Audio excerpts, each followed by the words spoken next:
Welcome to the Tech Egg. Don't get scrambled. Enjoy the video. You'll start by confirming you have owner or admin access because only that level can change keys.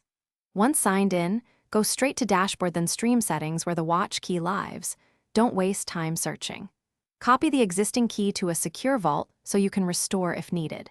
Make sure two-factor authentication is enabled because rotating keys without 2FA increases risk. Now you're ready to regenerate or edit the key in the next step. Click Regenerate or Create New Key and give it a clear name like Live Event 2026-01-05 so you can track rotations later. Once generated, copy the new key and switch to your encoder or streaming software. Replace the old key right away to avoid downtime. If servers or CI/CD pipelines use the old watch key, update those configs too. Test a short private stream to confirm the encoder connects. If it fails, recheck copy/paste. Once the new key passes your private test, revoke the old key to prevent unauthorized use. This is critical.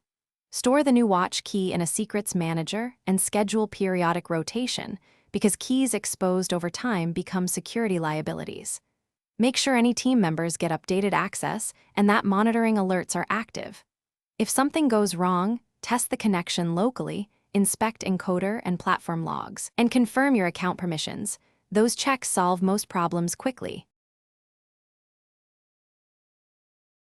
Thanks for watching. Consider subscribing if I helped unscramble your problems.